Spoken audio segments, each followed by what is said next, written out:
Here we are, my friends, doing it again. Mad spoilers. Let's go over here.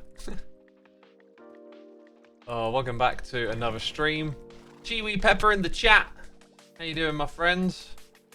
Thank you for turning up. Hero Blender, thank you as well. Not many blocks here have aged since I was last in the area. Go plop these over here. Oh, where did I leave my ender chest? Well, I've got my valuables in here. Thought I was all ready to go. Apparently not. Welcome to all the peeps tuning in. Let me show you what I've been up to. Been digging a hole. When we see slimes spawning in here, I will be happy. Gonna continue digging this hole.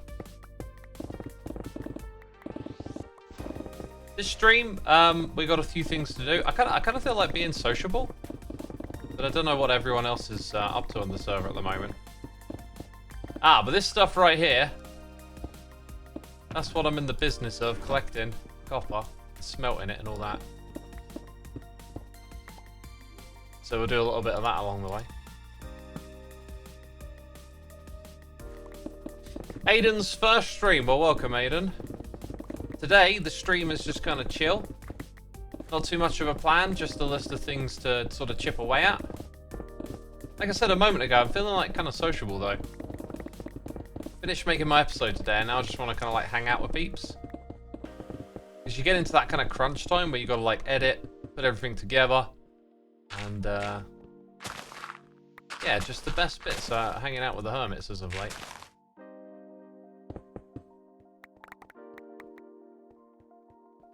Also, Rainbow hanging out. Yeah, I saw some of the other hermits as well. I saw Skiz and Joe were fighting the Wither. That was cool. We could fight a Wither today. Like, that's something we could do. Because I got Wither skulls, you know. Apparently, I have insane luck at getting them, which is, you know, a nice perk, I guess. X, do you watch others' videos, says Philinity? Yes, I do watch other people's videos.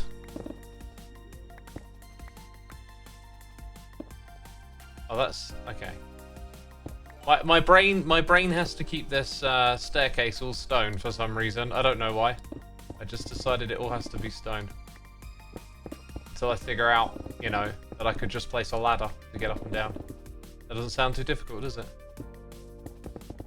I think I should probably do that right now, maybe.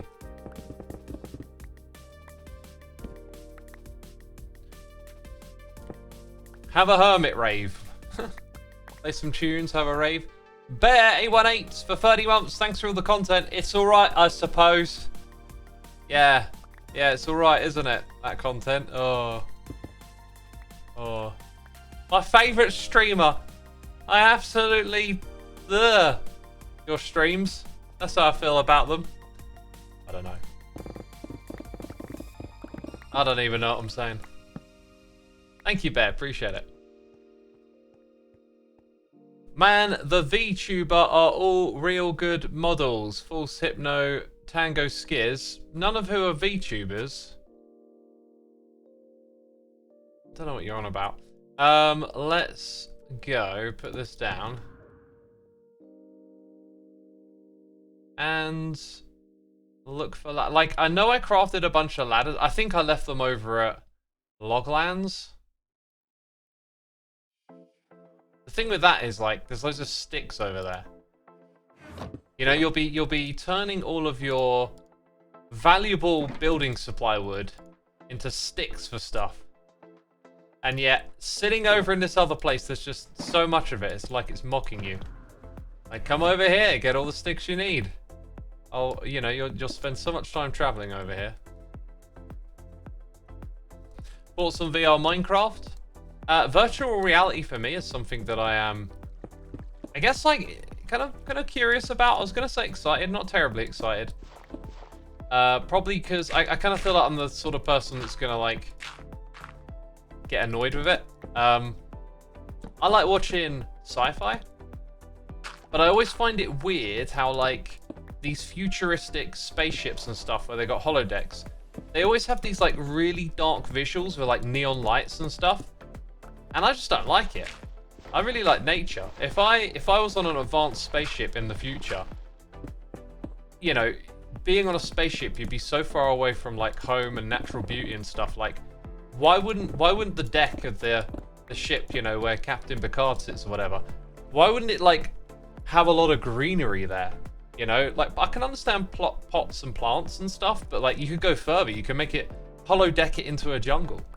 So the virtual reality aspect, the full immersion, to me, I don't know, I just get this feeling like it's not for me, which is why I don't have a VR headset.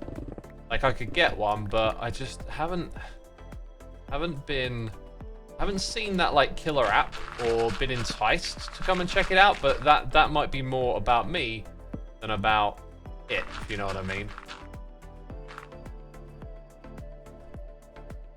Full Symmetry for the raid. Hey Fulls, thank you for the raid. I as you know, I watched a little bit of your stream. You mentioned the path blocks. It was literally the other day, like literally a day ago, that I accidentally made a path block and then accidentally put a block on top of it, and I was like, oh yeah, that's a pretty good little thing. Like, I'll remember that. And then what, a day later, it's like, oh look, Fulls could do with this information. And thanks for taking care of the paths and all that. It's a job that needs doing. I think you got the right approach. Just put in the paths and then let other people come in and say, actually, I want it like somewhere else.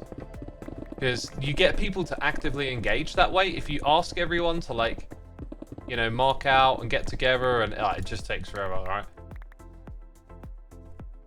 Just takes forever. Chiwi Pepper was also here for 15 months. Hope you're having a nice day / week / year. Yeah, this year's been good. This year's been good so far. You never know what life's gonna throw at you. And last year was pretty wild and all over the place. Honestly, probably like, if there were ever for me a year to remember with the amount of things going on and stuff that happens, like 2023, what a year. Jeez. Like, it started in a crazy place, and then a whole bunch of crazy stuff happened throughout the year. This year, though, feels way more mellow, much more relaxed so far. I feel like I'm in a real good headspace. Hey X, want to hear a knock knock joke? No thanks. Right, let's see what I now need is a. It's like, nah, I need to go grab a shulker box, don't I? We now need our like transport shulker boxes because all the other ones are filled up with stuff. Solar punk is the best for futurism, but with plants. Oh, okay, that sounds cool. I've heard of solar punk before. Dev says, I don't think I recovered from the whole confinement of 2020, to be honest. It feels like yesterday. It's been almost 3 years now. Yeah, I mean, like, we all went through that, right? I think it's no thing to say that it's a big deal. Like, we should all be aware that going through that was a big deal. Probably in ways we're yet to measure on ourselves, you know? For me, I notice it just in the way I don't go to gigs anymore. That's the big thing I've noticed. It's like, I don't know what it is. Like, something really changed in me or whatever. Like, I used to go to gigs constantly, and now it's like once in a blue moon. I even had something come through on my emails, like a gig that like I would a laptop to go at, you know, in the past, and I just sort of went, eh. It's like weird to observe that change in yourself.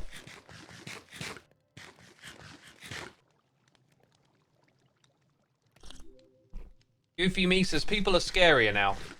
People shouldn't be scary to you. That don't sound right. And it's not that they're scarier, we just become more distant from one another. It's accelerated, you know, a problem with our society where we're becoming more isolated from one another.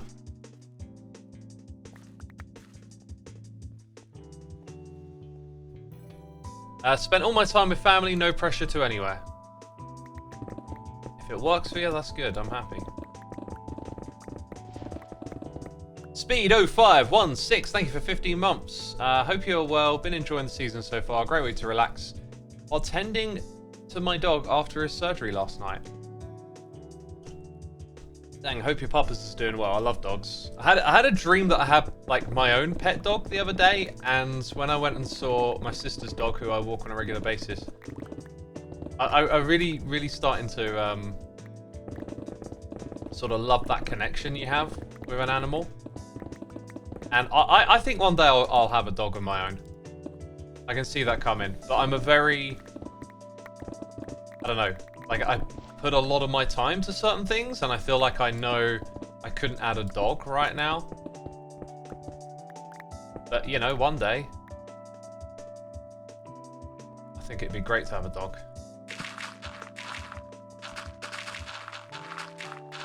Such wonderful companions. Borgil, 96 months. 4Gil 96, 47 months. And yet another month has passed and so close to 2 years already. Wait, don't you mean 4? I think you mean 4. Wait, yeah, what, 1 month from 4. Thank you for all you do, 4Gil. Appreciate you. I benefited from COVID as it allowed me to focus only on my dissertation rather than partying at uni. Hey, if it got you away from those distractions, you know. Let you knuckle down with your studies. That's a positive that can be drawn.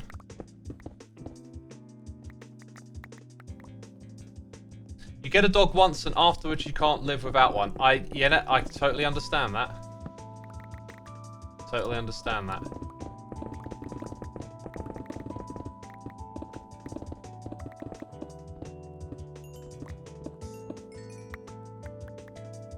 But first, I'm watching Grian's HC Season 6 and just saw you show him what beacons do for the first time.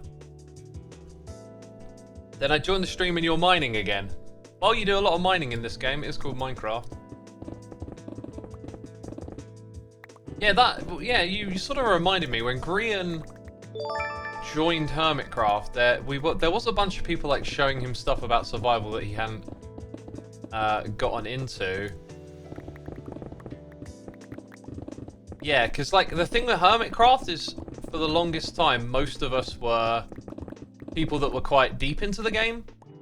And then a few people came along, like Grian, later on, who like mainly focused on building. I think Grian initially did a lot of like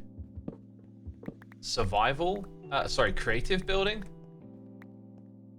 And then you join a group like this, who are all doing this crazy technical stuff, and you realise there's parts of the game. I think Ren was like that as well. I think Ren learnt a lot, and Ren's now going to be making like a beacon farm, which I think is awesome, because of course in this game you can automatically make beacons. It was something I wanted to do last season, but by the time it was time to be able to do that stuff, it felt a little bit pointless.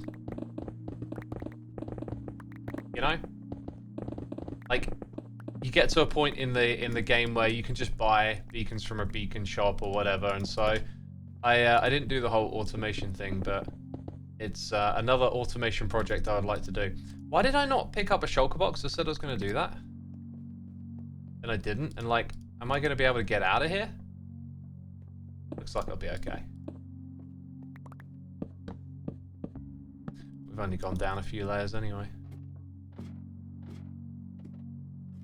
Lytra Beacon, survival in general, is mainly a creative builder. Yeah, that's how I remember it. I swear without Hermitcraft, I'd not know half the things you can do in Minecraft. Yep, lots of very knowledgeable people here, right? I grew up with a dog when I moved out, I got cats. Originally, we got a dog for a bit after, and we love him so much even if he's silly at times. Dogs can be silly. They love to be silly. Okay. Yeah, the thing with cats is that they're very, like, independent. Or at least most of the cats that I've encountered.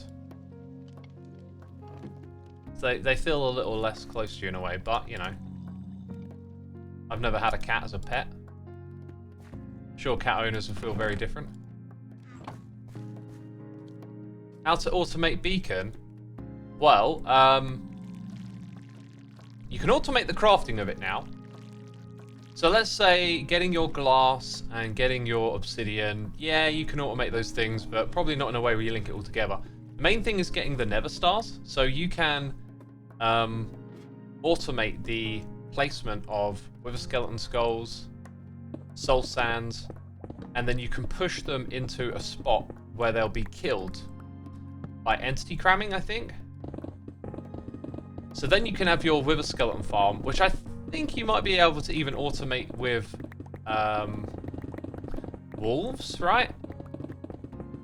And so you'll be able to get like a lot of wither skulls, bring them over to your farm, and then yeah, just automate the creation of the nether stars through placing the blocks and killing the withers. Are heads a player-only drop? Yeah, that's correct. That's how it's done in the loot table.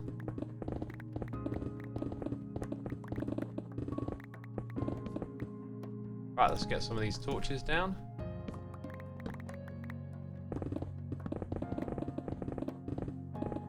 I got no idea how close we are to bedrock. Bedrock? Deep slate. There's that whole layer before. This is a slime chunk, by the way. So the idea is that hopefully I'll like see some slimes in here at some point, and then I can pop in and kill them. It might make sense to actually build some spawning platforms and let them come off the edge. But now though, it's just a diggy hole. I haven't thought about it too much. I was kind of hoping just to see a few in here and let that kind of like be motivation to go to the next step of it. But as you know, this season's been real kind of like chill pace and stuff.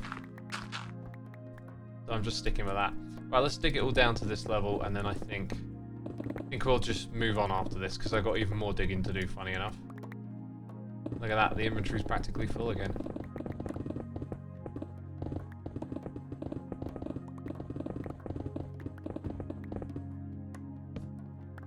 Admiral Jug, thank you for 2 months. Disco Quill, thank you for subscribing. And Dark Solids here with some cheers and biddies. Xisuma, I'm ready to join Hermitcraft. You join Symmetra. The switch would be wonderful. Lol, just messing. How's the copper mining coming along? Find any leftover traps? That's a good point. I might find some traps at some point. Last night I went caving for like 30 minutes and the amount of copper I got was insane. And I did that was actually part of my plan, was to do that again today. You're just going to jog my memory on that one. Oh yeah, there was a little bit of a plan here. I figured we'd get some copper just taking this hole down, but we're not going to go any further than this bit here now. I just realised, hey look, I've been enjoying my cup of tea. Stream's gotten started. We don't need to go crazy with this today.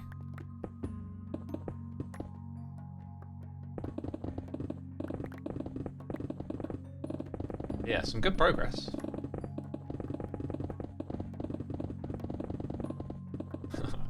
Oh, this instant mine is forever satisfying.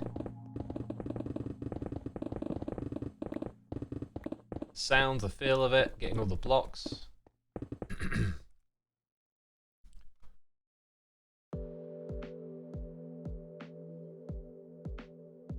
Ugh, needed a emergency mute there. Bit of a tickly throat or something. Right, one thing we should do is get the last of these placed.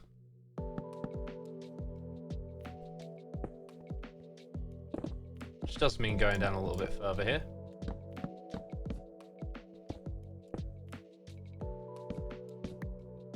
Right.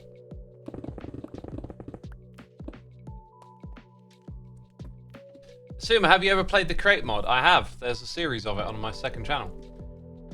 Squiddy the Fishy, thank you ever so much for the Prime subscription. Appreciate it. And Daniel, yeah, for 65 months. A few years ago, I had this impression that Hermitcraft was getting a bit too polished. I couldn't really come up with a better word for it, and it made me enjoy it a bit less. But I've been loving this season and the decked out phase from last season. Just watching you guys hang out with each other and having fun as friends is what I enjoy most about watching Hermitcraft. I'm not sure if it's a conscious decision you guys made, but I'm very glad this is the direction it went. It wasn't conscious, it just kind of happened. But you're absolutely right, like, and I think the way you worded it as like becoming polished, I think is quite insightful. Because we were all getting drawn into, you know, making mega projects and doing all this impressive stuff all the time that we kind of forgot that, like, doing stuff simple can be fun too. And yeah, we just hit a vibe this season and decided to roll with it, and people love it, which is really great. Plagiatus, the one, the only. 30 months. I'm just put you on in the background while I fix that little issue of ours. Oh, awesome, my dude. Thank you. Yeah, I mean, I can't really tell you more than what I've been told, but basically, people are using the books and, like, all of that text is appearing inside of it. That's about as much as I know what I passed on. Hopefully we can figure it out. Is that? Yep, that's all the way across there. Thank you again, my dude. Appreciate all you're doing. I'm debris mining right now and forgot how awful this is. If you're doing it the right way, I think it's not so bad. We did it the other day on stream. You know, you spend a couple of hours and you get enough for your armor and a couple of tools. You know, I could do with probably like another half-hour session to finish off all the ancient debris I could use. Right, this is us done here. Benito with this one for now.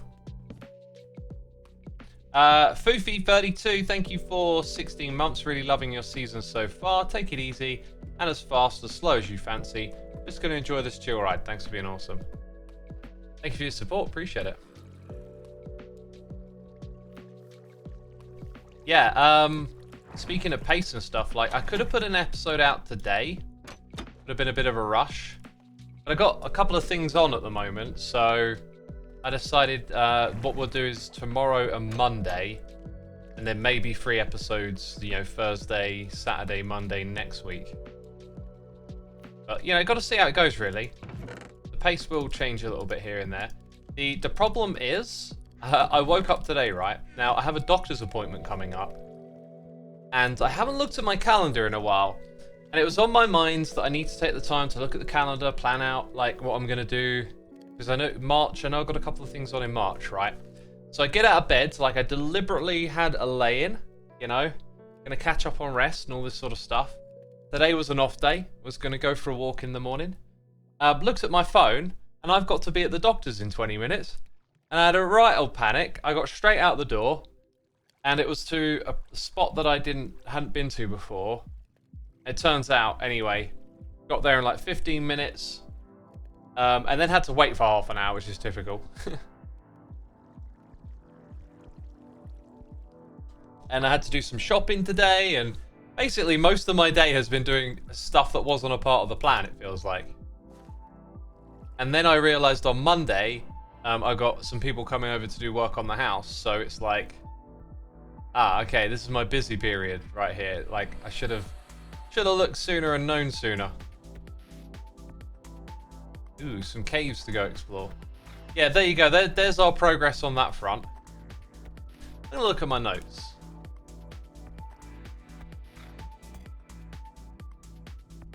I mean, I could do anything, really. I kind of feel like going caving for copper again. That was really fun when I last did that.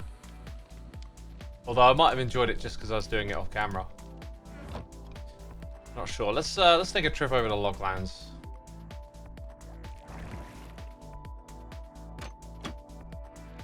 Am I doing some decorating, or did the storms destroy your fence? Don't know what my fence is. I think it would be good to do some decorating.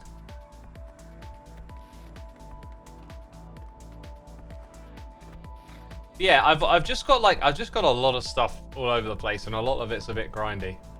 Lighting caves for better slime spawns comes with the farm. Yeah, that's true. Need to do that.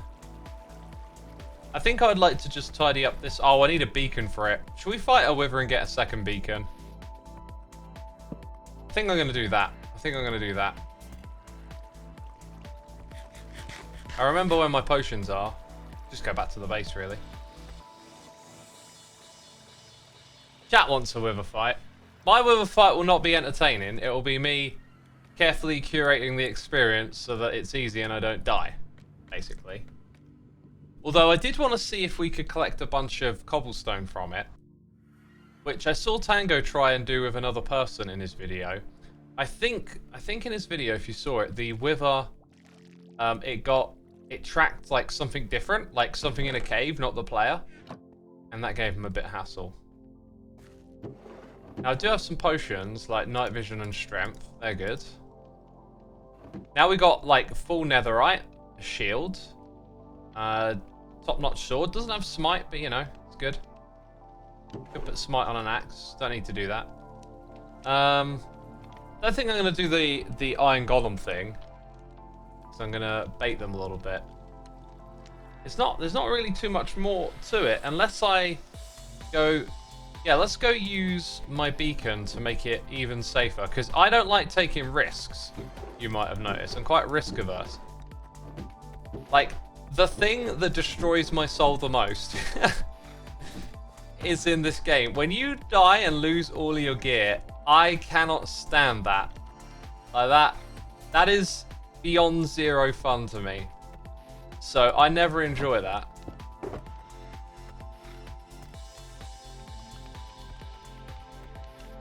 I never enjoy that. It's like I'm usually trying to be very prepared and cautious.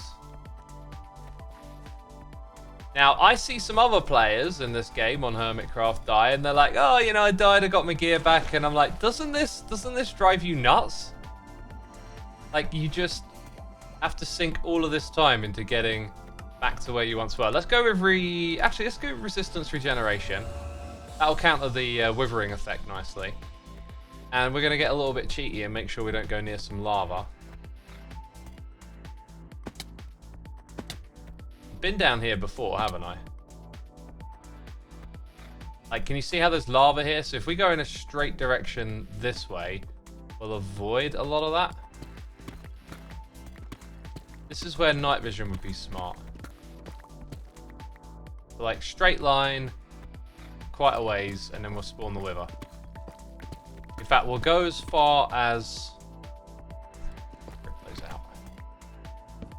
We're going to go as far as the range of the beacon gives us. That makes sense.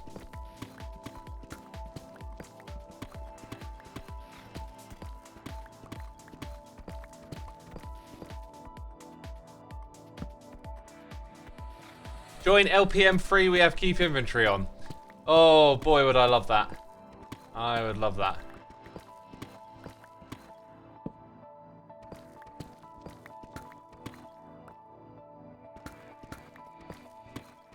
Losing gear is just a small inconvenience for me. I never mind it. It's less than 30 minutes of gathering stuff. Well, it depends how set up you are, right? Like, especially now that you need diamonds to replace netherite gear and netherite. Like, if you've already put in the time so you got like some backup netherite, sure, but like that was for me, it's always like that's time that I could have spent being creative is my problem with grinding. I like grinding when I choose to do it. Mining space out, gathering sands, pleasant grinds, you know, trading with villagers, not so much.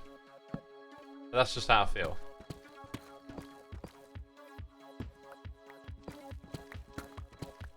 I got no idea if this is really going to be any good for collecting. I was about to say we've got to be coming up on that beacon range, so here we go. I like how the music just got a bit synthwavy, it's got a little bit dark side on us.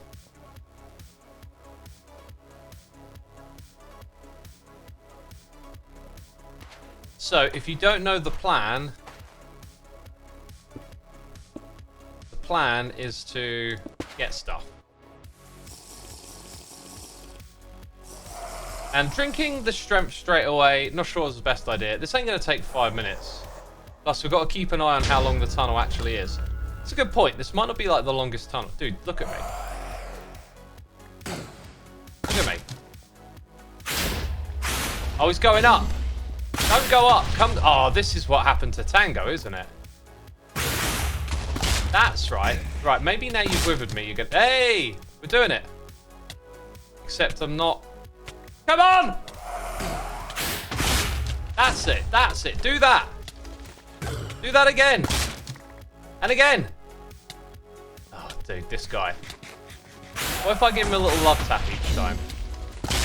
When's that beacon range going to kick in? Come on. Come on. That's it. I'm fighting you with my fist. This is how... Oh, there we go. Ooh, 2 hearts. Right, time to eat again. Oh, he's on me now, isn't he? No, he stopped.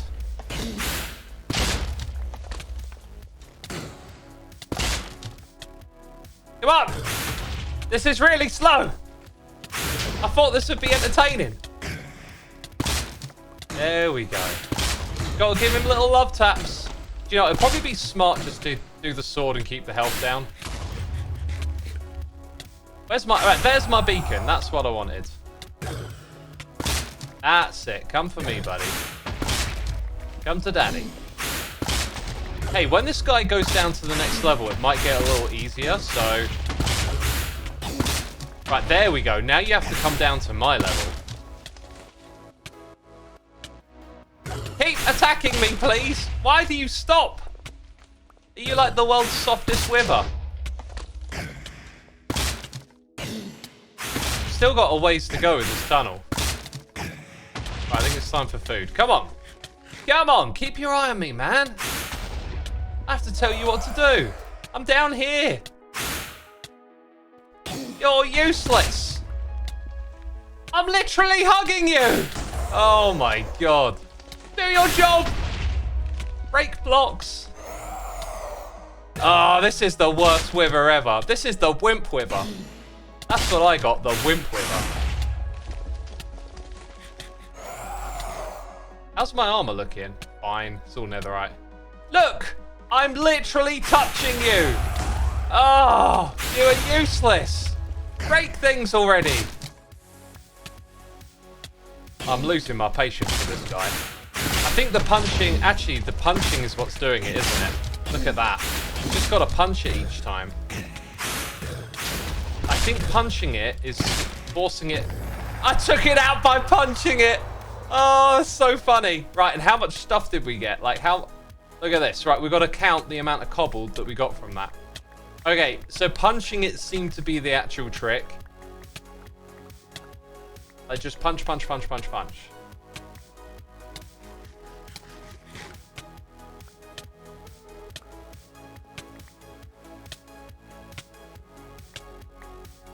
How much time we got on this thing? 4 minutes? I could kind of go for another round of it.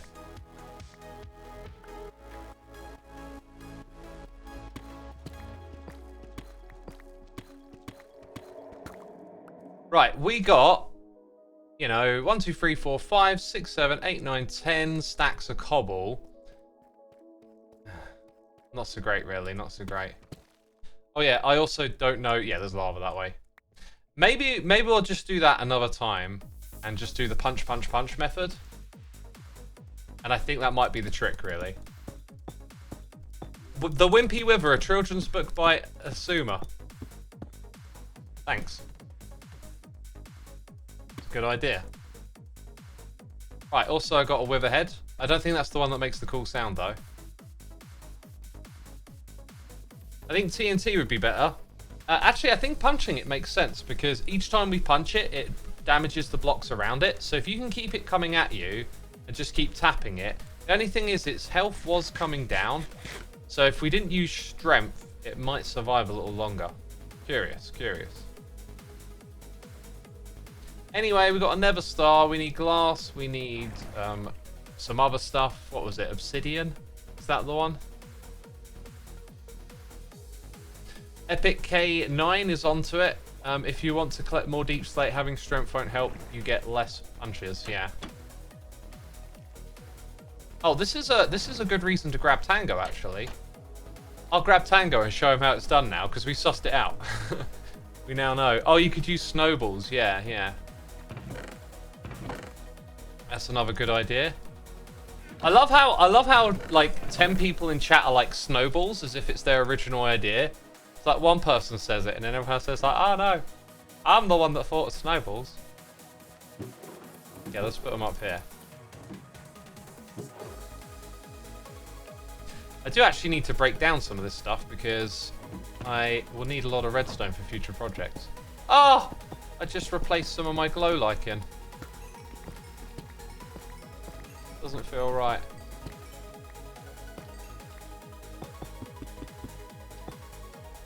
Cool Dude says, hey, what about snowballs? Just the thought I had. What about them, man? What about them?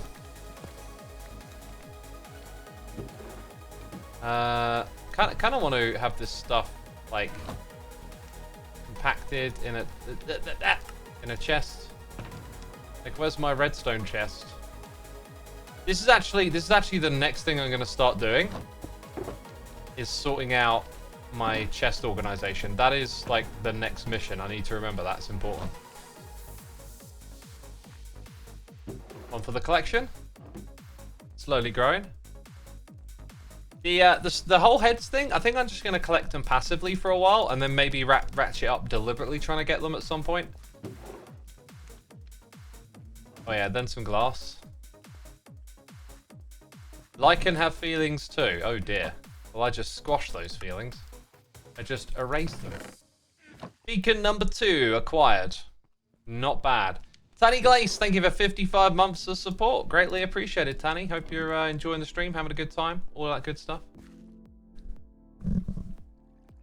A potion of weakness should work, though, says Lucaro. Oh, right. So put a potion of weakness on yourself? Oh, we're getting all the ideas together now. We're thinking it through. The collective.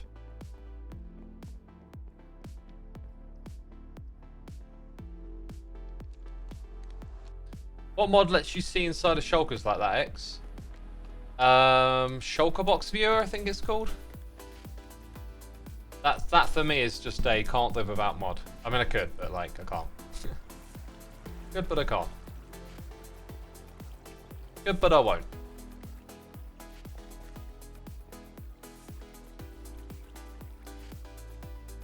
Whee! Bam.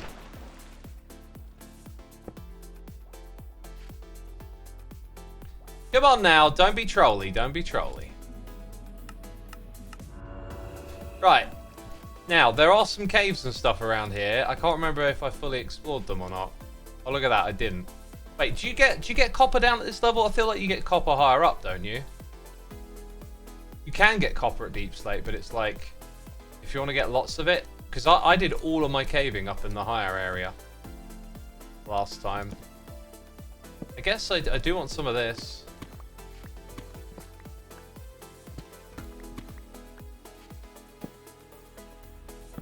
Oh, there's some more. Copper high, iron low. Should we go and see if anyone's brought any copper from me yet? Here I am just constantly going back and forth, I just realised. This is a great place to get shot by a skelly. Oh dang, it's all over here. That was a terrible decision. Gonna be out of torches in a second, aren't I? Oh dear lord! Okay, I'm fine. Yeah, we could take a little trip back. The only thing is I keep... Oh dear lord again! The only thing is I keep going back and forth and it's not very efficient.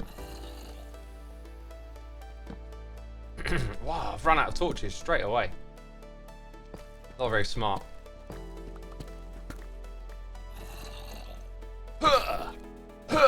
You're dead. You're dead, Sonny Jim. You don't even know it.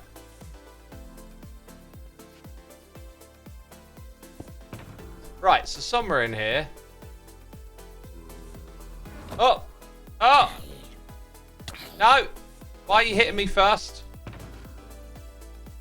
I think I used all of my coal smelting copper. There's some coal, thank goodness.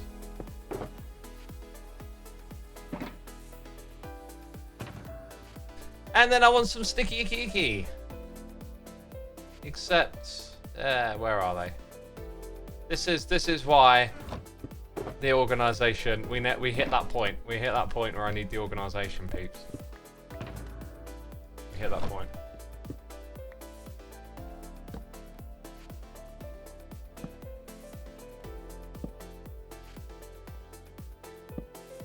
Right, the way we want to head is up.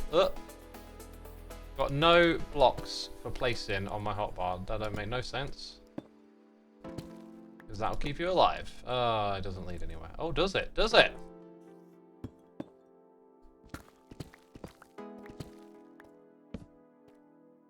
No, it doesn't. Is it one of those tiddly ones that will actually lead somewhere?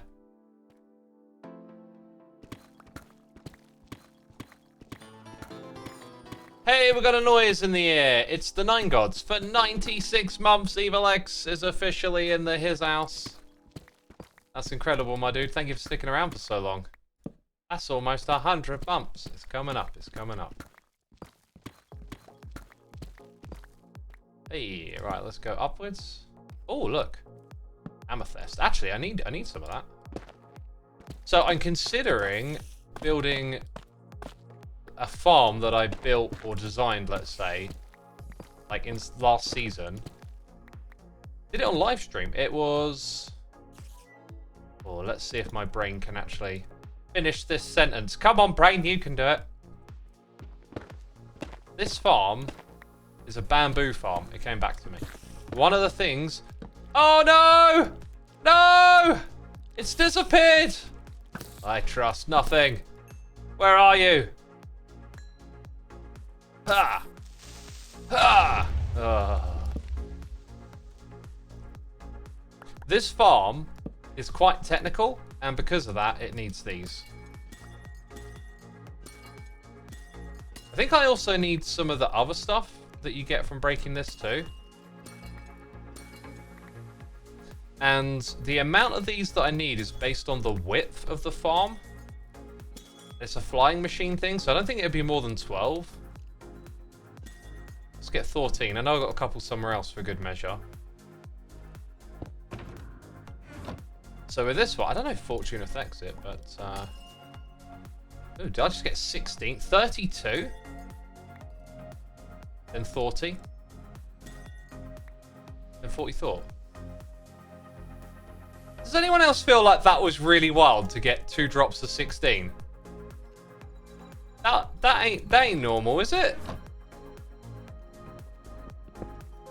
Dang. I mean, I'll take it. N458 _ Thank you for the prime. Appreciate it, appreciate it. We got 1,500 peeps tuned in. Oh, look, I'm back here again. If you're enjoying yourselves, be sure to hit the follow button. Oh my god, stop shooting at me. Is it your sole purpose in life? Is that what it is?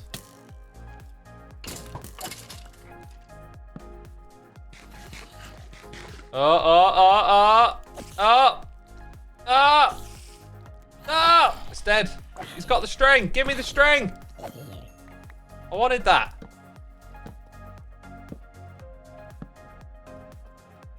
I might end up coming back here later to properly light up everything for farms and things. Ugh. Right, take that. Take that, sucker. Take that, sucker. How do we get down here? Oh my god, I don't have any blocks on my hotbar again. Like, why are these two here? They're not very necessary when caving. Well, the shovel might be. Don't fall down. Because that won't look very pro. Yeah, I needed those shards. They're useful in a technical contraption that I may or may not end up building. Hello, iron. I went caving for iron the other day on stream, if you remember, and like then I found Hypno's iron farm and it was like, I give up. I don't need this anymore, do I? Right, so now we're coming more towards copper territory.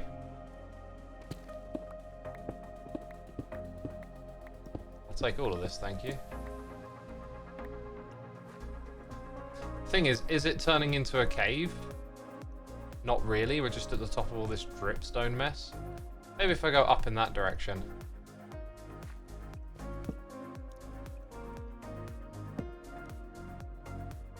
Hey! This is what horses eat. Huh? What? Yeah, let's grab that. I like to always put that one over here. Otherwise, I might mistake it for a silk touch or get them muddled up.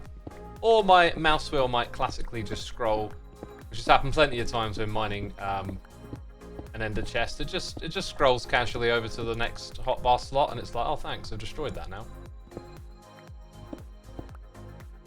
So, are we ignoring diamonds now? No, if you see any diamonds, let me know. Jeez, I need diamonds. I'm like diamond poor. Dang. Don't be, don't be holding out on me if you see them. Okay, we got things here. Ah! Okay, we're fine. Right, let's go up here. Jeez, it's a butt kicker. Your butt kicking ways. More copper. Woo! Oh, another one! Stop it! Rude!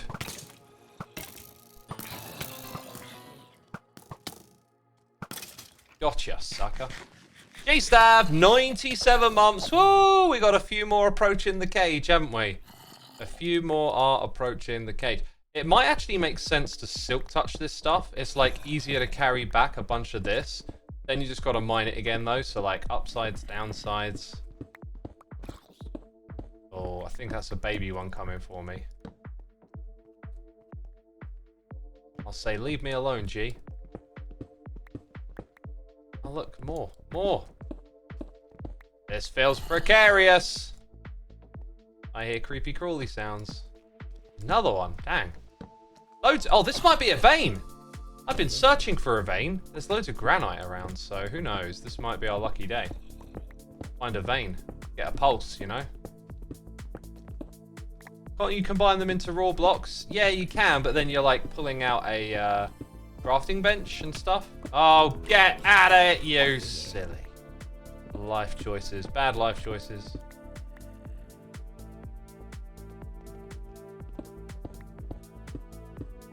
So yeah, like there. No, that's just a vein next to granite, I think. Right, I don't fancy many potatoes or spider eyes, I'll tell you that. Although food make me hungry. I'm doing 3 meals a day at the moment, and it doesn't feel as satisfying. I think I prefer my 2 meals a day. You needed to know that. I've tuned in to watch Minecraft. I need to know about this man's dietary habits. Sergey Kunai, thank you ever so much for subscribing. Appreciate you doing that. Thanks for supporting the channel, man.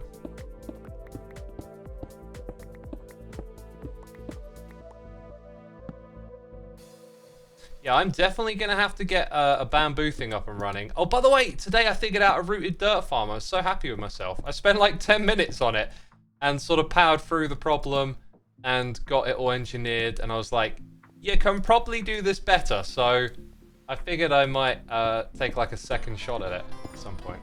The Vixen, 38. 60 months. Woo! Thank you, Vixen. Appreciate ya. Big numbers coming in today. Big rollers. As they say in the world of casinos, I think. Dang, this is a crazy one right here. I'm just gonna have to break these again. This is not the way to do it. I should really be using the other way around and have a crafting bench and yada yada yada. This is just so much copper. I'm getting so much dopamine. Oh, that was a gratifying vein. Oh, it's a crazy place, isn't it? We're in a precarious spot up high.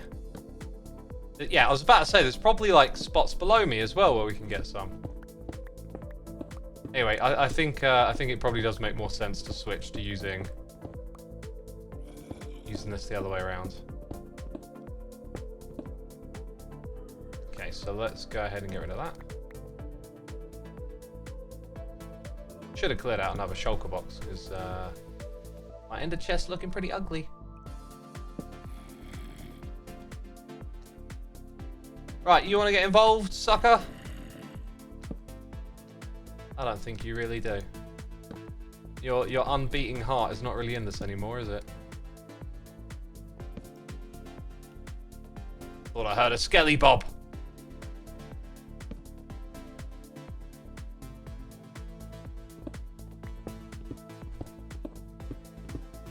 How much copper is needed for this project? I mean, basically infinity. I mean, do you know how popular copper is on this server? And without a farm, you know, we gotta feed the hermits. Whoops. Oh look, I had a crafting thing with me all along. Who would have known? Who would have thought?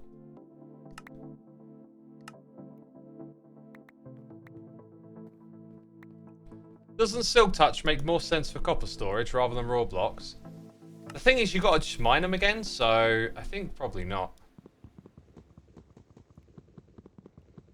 Skeletons are very copperable. I feel like there's a pun there that I just don't understand.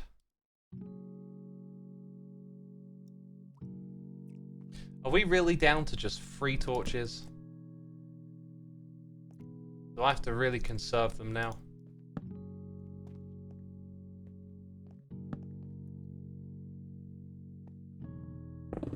Whoops. Oh, we're back in... Okay, we're in instant mine range. That just happened. Yeah, I should probably head to the surface now because, well... What else have I got going for me? I really need to get more coal, though. Yeah, there is some here. I can just about see it. Need that fuel, basically. Right.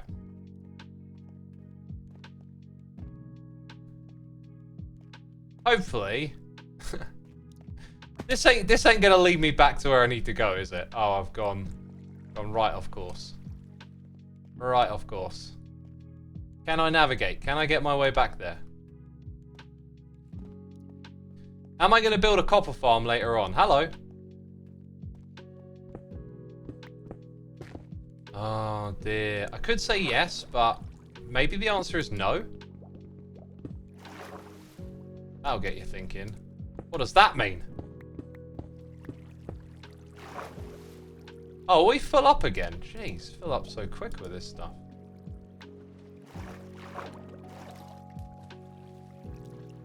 There's mobs around here. Somewhere around here. Ah!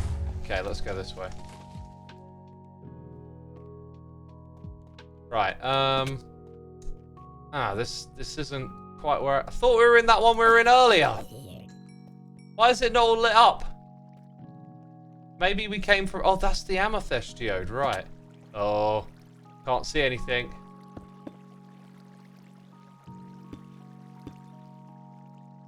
Okay.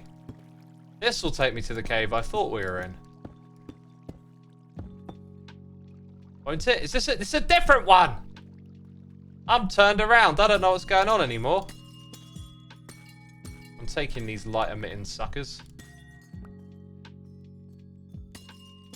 Let's try that thing again, right? We've got 44.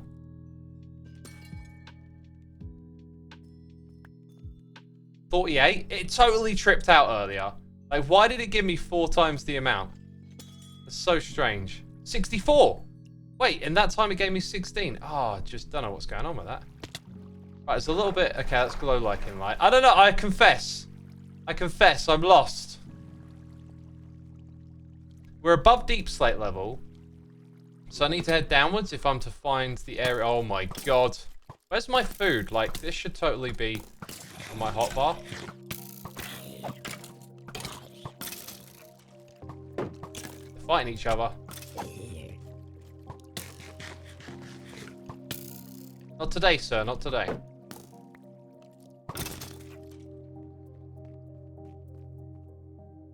This is probably just glow liking again. Oh no, this looks promising. This looks promising. Okay, we're actually just gone back to basically where we were a minute ago. Hello. More stuff for me to collect.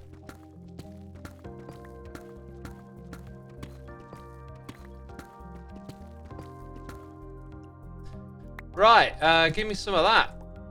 Give me some of that. Whoops, did that the wrong way around.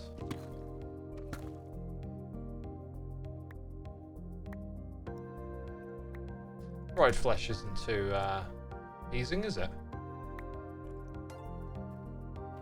Right, so this now looks more like somewhere where we've been before. Yes, okay, now we know the way back. Now we know the way back. Caves are big in this game. This is, see, I thought we'd gone like all the way around to the other side of that. You know? What's that? I don't know what block that is. Probably not something we need. Let's go this way. Okay. Danny of Crows, thank you so much for the Prime. Appreciate it. Appreciate it. Hope you're enjoying the stream. Having a good time, all of that stuff.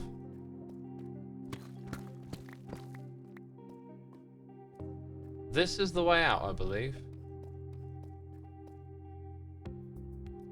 Yeah, look, there's the beacon. This is close to where we came in. Just around the other corner. Somewhere around here.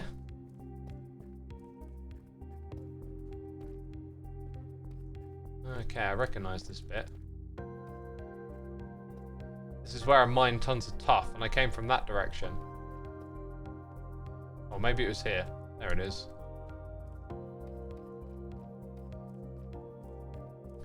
Okay, up we go.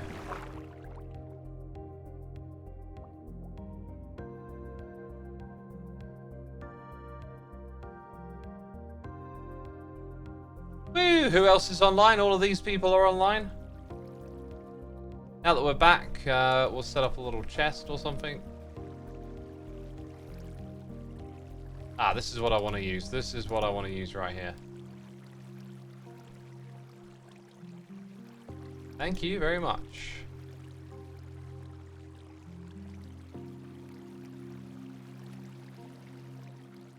As you can see, we're going to run out of fuel quickly. Right.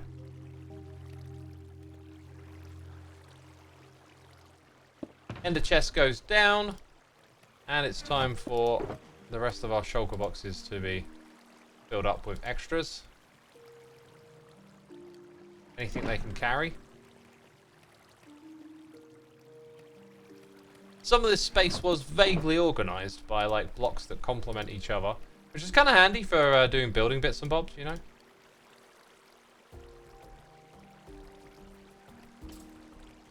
Hey, you're activating the skelly spawner.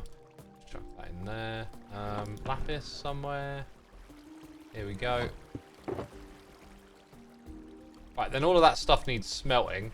So the way we're going to smelt it is probably with the bamboo over here. Oh, hey, it's Larry. Oh, hey, it's Larry. Says, hi, X. What's new, buddy? What's new? What's new? You know, that could be a deep, profound question, really, in a way, you know. What is new? I can't think of anything. Can't think of anything.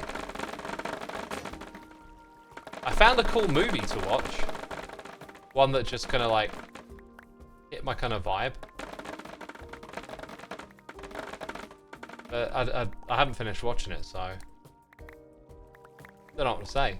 Just going through the motions, right? Like I spend most of the time I'm like, you know, doing my videos, getting through the day with your routine. You enjoy some like movies and TV when you got that kind of downtime, like when you're eating or whatever. But lately I haven't really been doing that. I've been watching a lot of Hermitcraft streams and just taking Hermitcraft in a lot. It's been really different. I've like stopped listening to as many records. I just feel very present. Like used to listen to a lot of podcasts, and like in the morning I just go for a walk and then like listen to some music or whatever. But then when it comes to like consuming content, air quotes, just watching Hermitcraft stuff all the time. Catching the streams. It's like not a lot to talk about. Not that watching shows is particularly interesting. I don't know, yeah. That's kind of it right now. This month has just been non-stop Hermitcraft. There ain't much other than that going on that's new.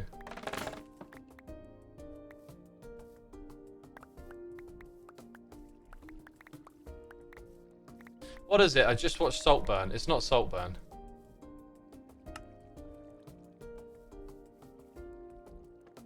I don't know. I don't really feel like talking about shows and stuff right now. We had some chats recently about watching movies, and like I always love watching a good movie, but just all the time I just feel like being present and just watching Hermitcraft stuff. It's really weird. It's like a total shift, total change. I mean, in the past I've always watched Hermitcraft streams and videos, but like in between other stuff, whereas now sometimes I just play Minecraft, like, in silence. With, like, a stream on. It's really weird.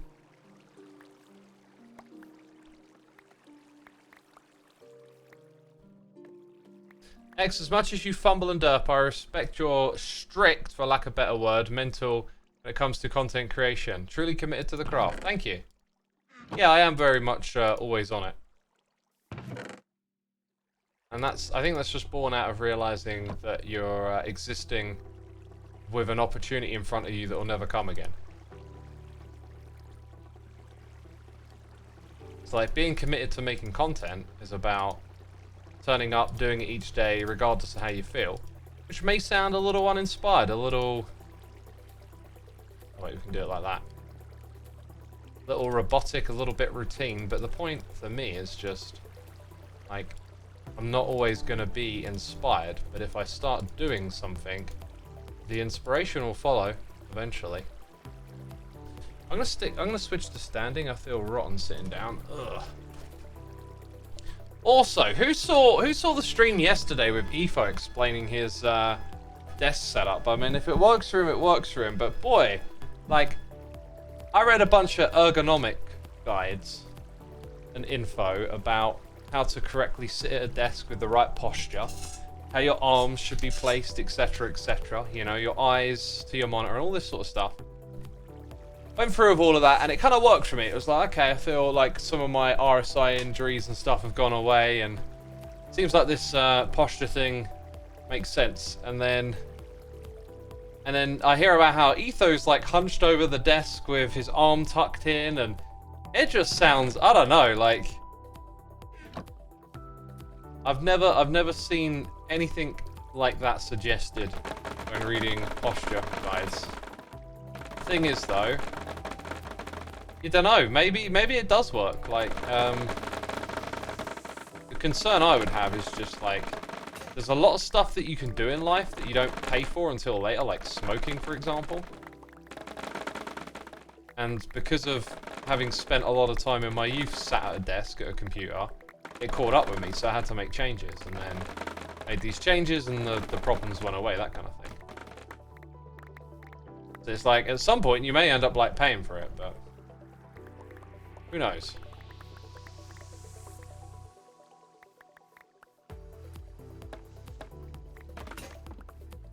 Here's another thing about these bamboo fields. It really helps to just have an area to walk through.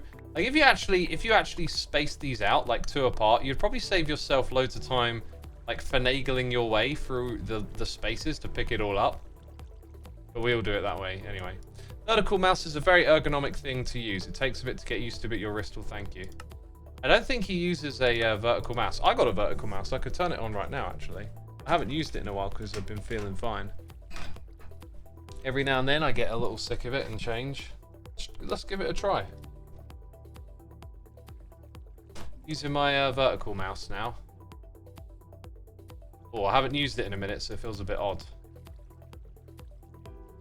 Oof, okay. I'm glad I'm not now like caving and fighting mobs, because there's always that like adjusting period. Yeah, look at this. Like, you always got to wiggle your way through to pick everything up. Like, when we do it manually, you just need to put some spaces. Every, like, 2, I think, and you'd be good. So, like, back here, just go 1, 2. Where's the block? Like, let's go through the middle here. And knock all of this out. So now when we do this... Oh, that was my last sword. Anyway, it'd be easier to just pick up. You just go around like this. Go around like that, and you're kind of touching most of it at that point. I'm gonna mute for a second.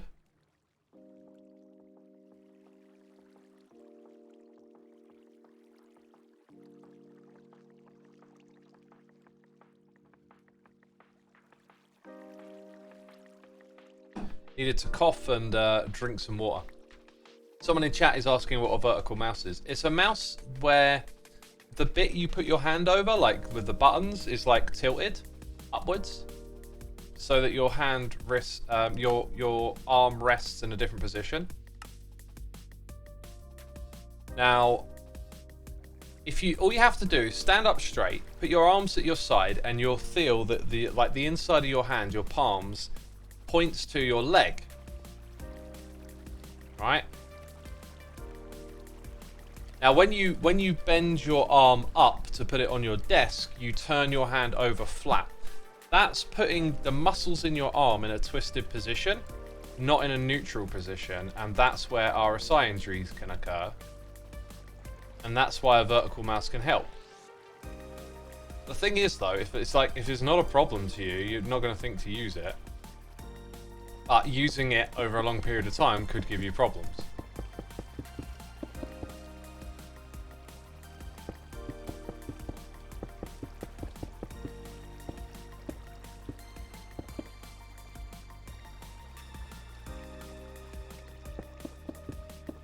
Apparently some of you got ads while I was explaining the mouse thing. Yeah.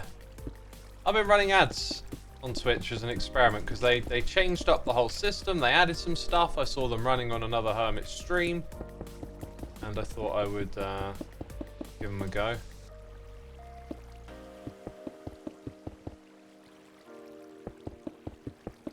Spaz says, what's up? How am I doing today? I'm doing good. Thanks for asking, my dude. Just chilling out, doing some mindless, simple stuff today. There's always stuff to be done. Hey, we've done a few things on the list. I don't mind like jumping around and just knocking off a few things at a time or whatever.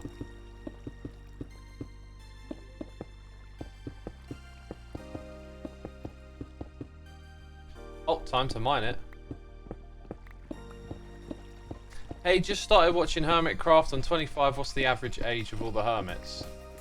I don't think I could tell you the average age. My guess would be probably around 30, 35. But I don't know everyone's age and I haven't ever mapped it up. We are an older bunch, you know.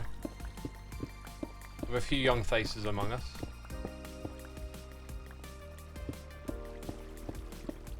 Mumbo was once the youngest for the longest time. Hermitcraft is for all ages, says Charlie. Yeah, and it's not made for kids. Big distinction there.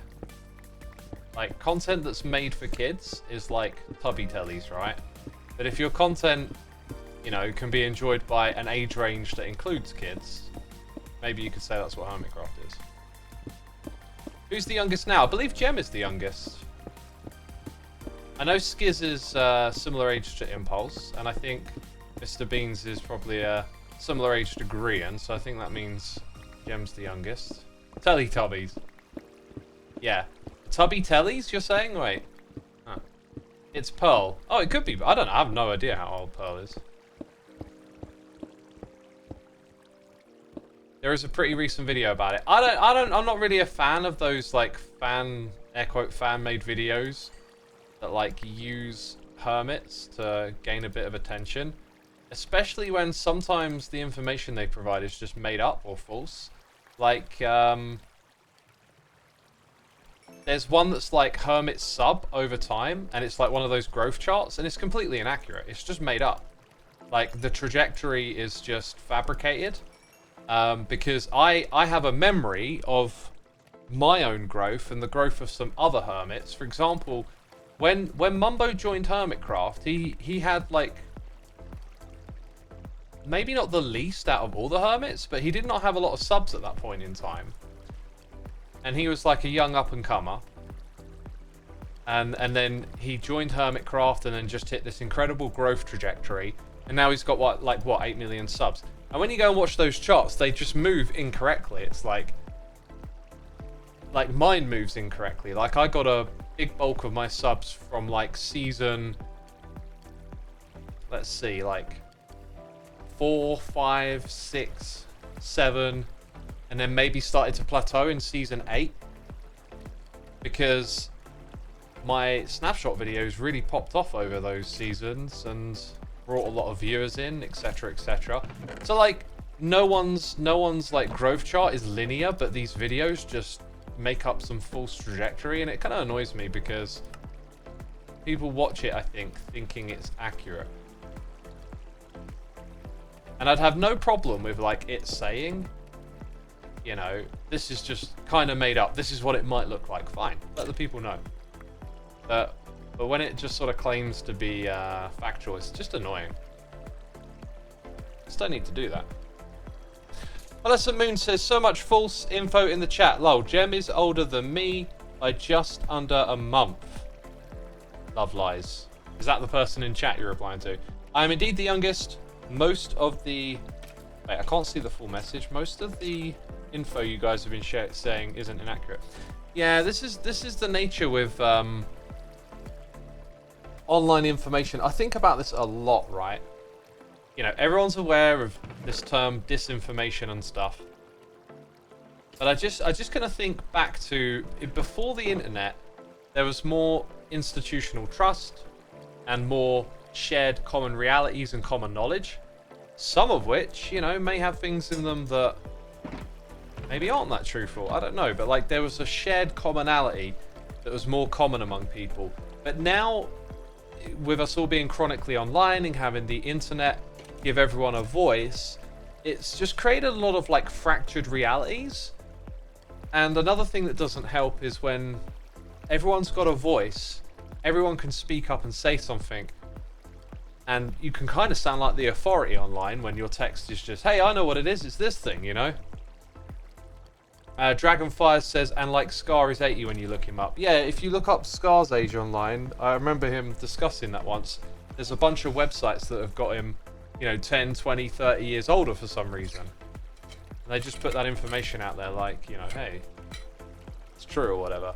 Boofy, thank you for gifting a sub to Pearl. Also, Pearl, good to have you with us.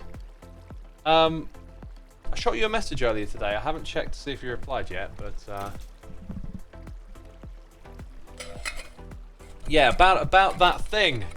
Actually, you were streaming at the time, so it was fine. The stable committee, I think it would be quite simple if a bunch of us just got into like a creative world. And I mean, like, the footprint is just like, you just start with a box and some slabs in front of it, and like you can just decorate around that so easily. It just, I don't know, it sort of struck me as something we could like knock out in a creative session and then build a bunch of those hubs around the server or something. Should be pretty simple. I don't know. Not every fact on the internet is true. Abraham Lincoln. Oh, I remember when he said that. Yeah, when I was a kid on the telly, you know. That old Abe Lincoln chatting on the television. Yep, I remember that guy. He was president of the world for a while, wasn't he? Yeah, that's the guy.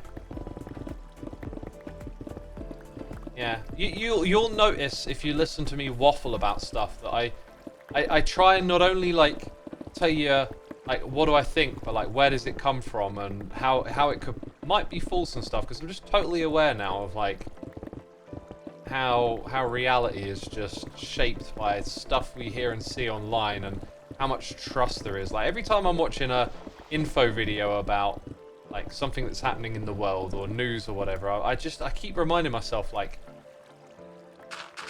you're just following like this one person's narrative in a video, and you have to put so much trust in that and so much trust in them that what they're saying and doing is right. And sometimes it's like, hey, the format of this video is what's convincing or whatever, you know, all that quirky, learny music they like to put in, and they're telling you about all this stuff, and sometimes I like to imagine that they're talking complete nonsense, but like the way that you present the information can be convincing. And I think it's important to just like take things in that way, just remind yourself of like where the trust is and whatnot, because you do have to trust people in this world. You can't go around not trusting anything, you won't get anywhere. But if you can keep track of like, why do I think this thing? Why do I now think of that? It's because, oh yeah, I learned it here, or I learned it from there. Like, keep it a little bit more grounded. Like, I believe this thing because I heard it here. Like, it's important to remember like that link, where it comes from. That's what I think. That's how I deal with all of this information overload we got going on today. How many misconceptions there are is crazy, says Continuum.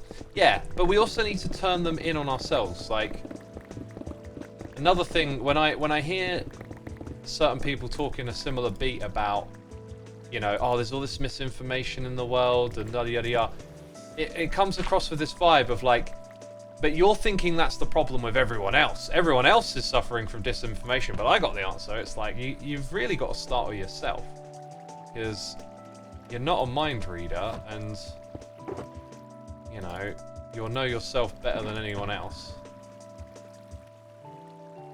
So like, it might be easy to hear someone talking about something that sounds crazy and unreal and whatnot, but like, you don't know where they get their information from, where they heard that. You have to just kind of like start with yourself, I think. Look for it, look for the cracks in your own information landscape. I need some coal, man. Need to make more torches. Keep this place lit. It's got to be lit, fam. Otherwise, it's not cool. Are we being raided? My chat just erupted with skizzles. Lots of skizzles in the chat. Hey, Skiz, thank you so much for the raid, my dude. Greatly appreciated. I enjoyed watching your stream earlier. Saw the wither fight. We did a little wither fight of our own, actually. We might go do another one and do it even better this time. We used the wither to mine some cobble and sussed out how it's all done. But welcome all the raiders. Let me tell you what we're up to. We are over here at Loglands, which can be best viewed from above. Okay. This is going to be a glorious project of automation for all the different wood types and logs in the game. It's going to have a beautiful entrance with a bunch of sculpted creations. That's why you can see there's all this weird land and bits of stuff poking through it, because the entrance is going to be here in the center where we have our starter wood farm. And what I am doing is clearing out the space below so that we start to get a picture of like how big this dig site is. We might have to, at some point, we might have to just do a helping hermits thing and be like, can people come and dig for us, please? Because this is a collaborative project with Ren. You know? Poster Nerd, thank you ever so much for 24 months. Mama Bear 67, thank you for 14. Appreciate it, appreciate it.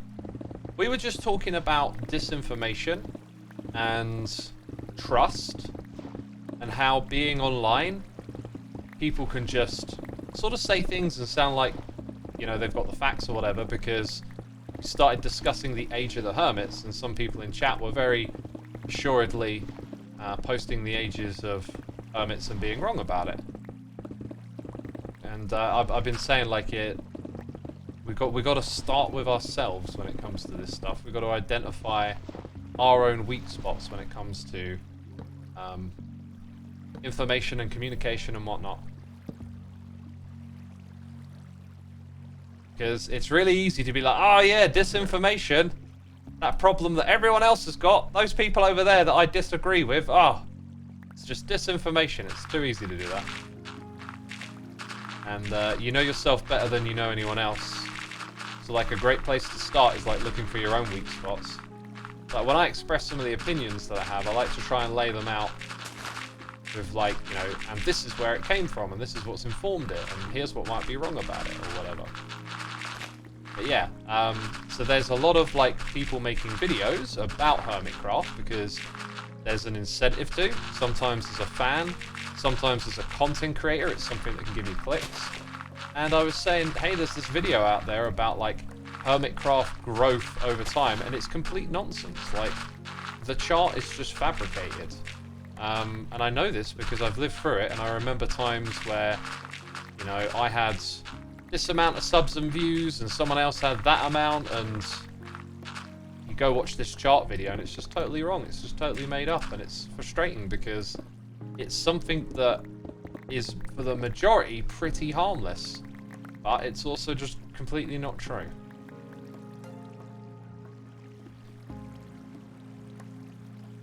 Skull was talking about this the other night. Oh, interesting. Okay.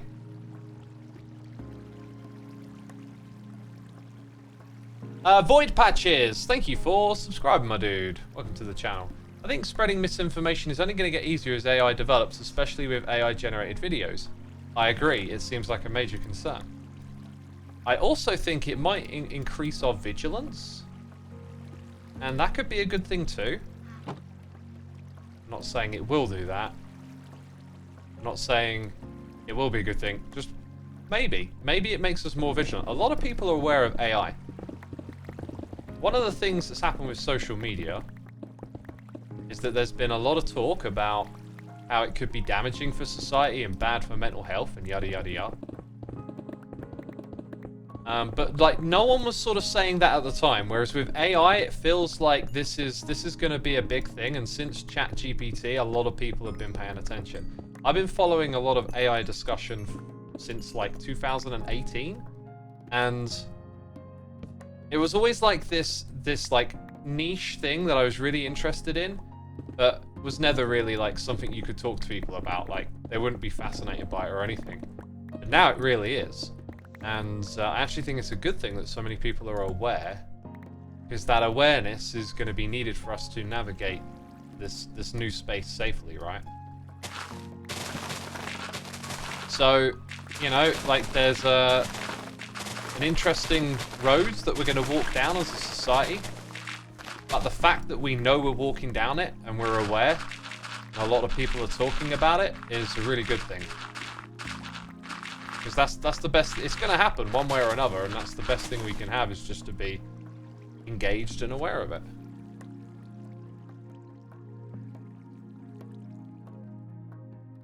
Have any of the other hermits seen your faces, Livestream? They've all seen my face. Jeez, we have meetings every week. We all get on webcam, hang out together. You know. As a content creator, what things concern you the most about AI? I was initially very pro generative AI, and then there was, you know, a real big pushback against generative AI. And at first I felt like people didn't like see the technology for what it was. But then I spent time listening to those different perspectives on the matter, and I've actually come to see generative AI as a bit more of a gray area as a result. Like one day I'm pretty sure this stuff is just going to keep going and going, and one day I reckon your Spotify experience might be like, hey, I feel like listening to some heavy metal with synth, but not like I've heard it before. I want some like synthwave style synths mixed with heavy metal. I don't want any screaming. I want the singer to sound clean and maybe a little bit operatic and yada yada. And then Spotify goes generating, and you're like, oh, this is good, but like tone the drums down a little bit. Let's get some more bass in it. You know, imagine you could conversate with the AI and it just generates the music you want to hear. I will not be surprised if one day that experience is possible. It seems like it's closer with music. Maybe one day it'll be the same with movies. You just describe what you want to see. That to me is like an incredible use of technology. But when we think about how it can help with automating tasks that people generally don't want to do, things in the workplace, things that are tedious, and dull and repetitive. You know, let's not worry about like how everyone's going to be taken care of for a second. Let's say this replaces jobs like legal work and finance, and working with spreadsheets becomes a thing of the past. Like, and people have their time freed up for creativity. That is potentially a bright future that AI might help bring our way. But it's harder to see that with the generative side. Like, it's harder to see, like, if we take away those medial jobs and we have time to create. As a creative person, that makes a lot of sense to me. Like, I would happily forego working a 9-to-5 job to do something creative. But that's a process I've already been through, right? Here I am as a creative person who's escaped working, you know, a sort of job to pay the bills, right? I mean, and there's different levels of jobs. Some of them have various degrees of gratification. I worked a job that I think most people would think of like a kind of like dull, dead-end job. But actually, for me, it was like really quite meaningful, and probably the only other job I really enjoyed in a totally different way. But yeah, like as much as maybe I enjoy this. But yeah, so then it's easy to think, okay, AI can help remove a lot of cognitive, I don't know, drag or whatever, friction, stuff that's dull and boring that we don't want to do. But then let's say we can replace all of those jobs and people have their time freed up. To me, it's like, free to do what? And I feel like people and creativity are the two things. Like, if we had, you know, some sort of utopian AI doing all the machinery work, you know, robots, and doing all the spreadsheet work and the, you know, all that kind of stuff, like it can automate it all. We need something to be left to do. And it's hard to imagine that it does all the creative stuff too. Because then, like, what is the purpose for people? You know? That's kind of where I changed my tune a little bit when I thought, like, if you actually imagine that utopian shift and, like, no one can make art because it's just all generated, it's like, actually, that's kind of weird. Like, what will we be doing with ourselves? And I say that as someone who is a creative, so if you're not a creative, it'd be interesting to hear, like, if you're not a creative person, tell me what you would picture yourself doing if AI took away your job. But, you know, it doesn't mean you got no, you know, you can't do anything with your life. Like, let's say it's, you know, Star Trek utopian, everyone shares the benefits of AI. Like, what would you do with your life? Go outdoors more often, says Echo Earth. That's an interesting one, yeah? Explore our planet more. Fascinating. Travel. I mean, yeah, we could have a... That's a good point. Like, the tourism, traveling economy could boom as a result of this, but... You know, if we can navigate it in a way where AI benefits everyone, that's going to be tricky to see what happens there. I sure hope it does. It can be done in that kind of way. I always thought that the arts would be something AI could never take away because it's such a human thing, but clearly I'm wrong with how it boomed recently. Well, you got to see, like, I always saw art and music as remixing. There's this beautiful documentary made quite a long time ago now called Everything is a Remix. Highly recommend watching it because I think it was hip-hop music that really turned me onto this, because you get direct sampling of previous music in hip-hop. So, like, you can hear a cool song and then you can learn about where it came from, and it came from, like, a previous generation of music. A lot of Dr. Dre's, like, classic songs are just, you know, soul and funk from the 70s reimagined as, like, 90s gangster rap. When you see it from that kind of perspective, as everything is a remix, you can see how generative AI works, because it works similar to how humans do. I think we're just either under an illusion or we have a special source of creativity within ourselves. But it could be illusionary, because most of those special things that artists come up with are informed by prior art, right? Like, nothing is truly unique. No one's ever seen something that they couldn't reference to anything else at all. Like, you've never looked at a painting and then been able to go, well, there's absolutely nothing that came before this that makes any sense. Like, it's, you know, some of the greatest paintings in the world are from, you know, movements of art. And there were artists before them that inspired those artists that you could see elements of, and you'll get this in music, you know? You'll get this in music as well.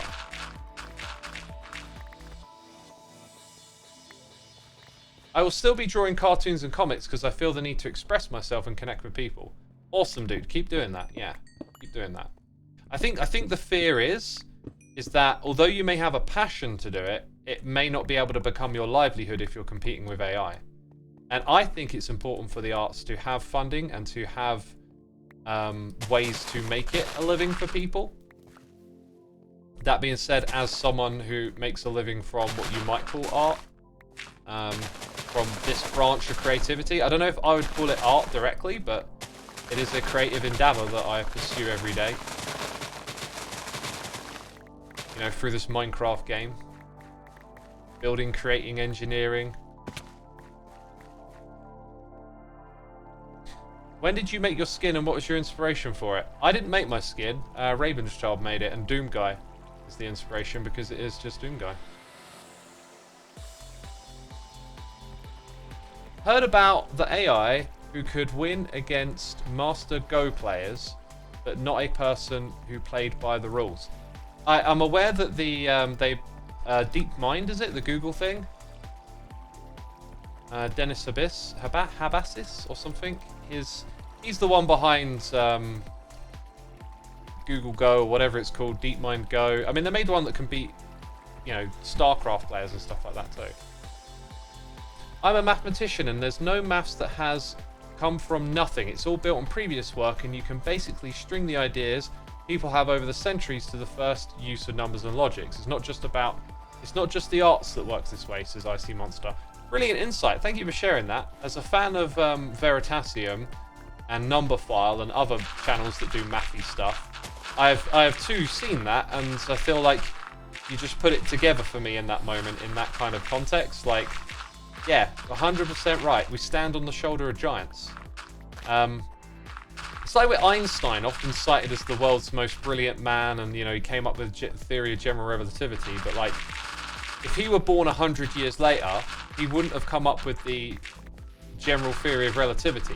Like, in his field, there were lots of other people working on similar problems at the same time, and he had a breakthrough that was like the next breakthrough to come along, essentially, from all the work that was being done by multiple people, you know?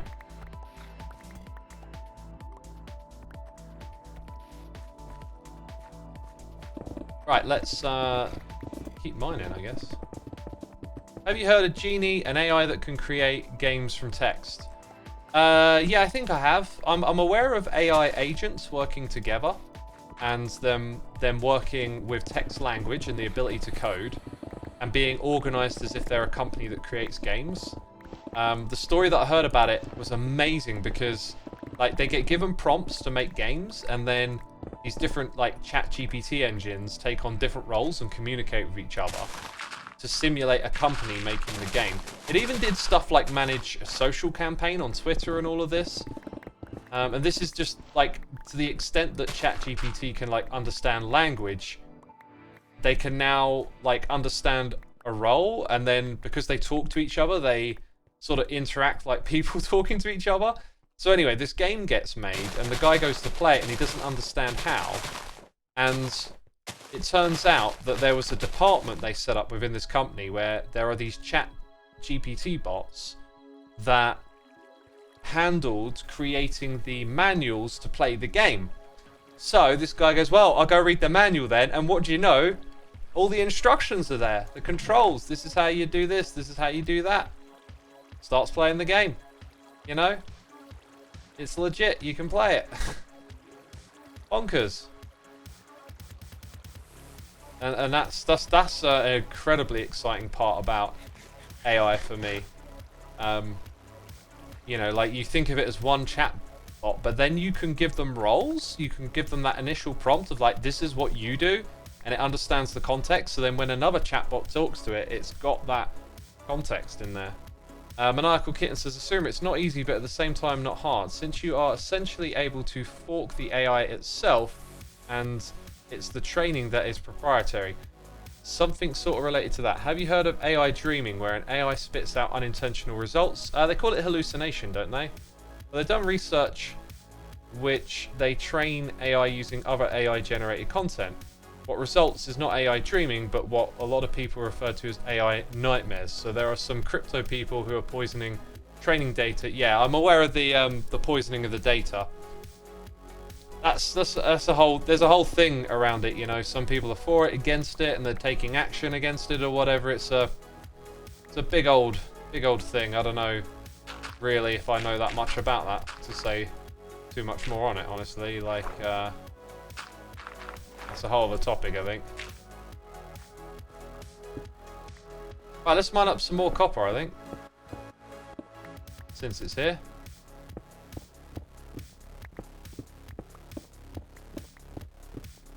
Put down a torch, put down a torch. We might be able to guide generative AI to show us what we want. But I think the beauty of creative ideas is that others may have ideas we would never considered. I don't know, because AI can generate something you would never have considered, right? Like, it mimics how our own creativity works, you know, the remixing of ideas. Every time you can find a flaw with, like, what about, you know, AI datasets becoming a feedback loop? You know, humans can achieve the same thing. We can be our own feedback loops too.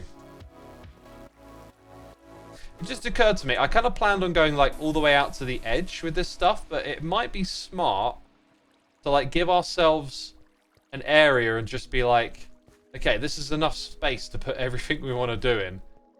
So I might not go too much further than this. But yeah, like the whole plan here is like quite loose. In the past, I used to do a lot of figuring out where everything would fit in, and it takes a lot of time, and so this area is going to be quite big and open, I think, and just have a bunch of projects lying around everywhere. Anyway, I kind of want to like rip out a chunk in this direction next. Let's go ahead and do that. Oh yeah, and this right here we should probably take down to the next level already. 1, 2, 3 is correct. Yay, correctness. Right, there we go.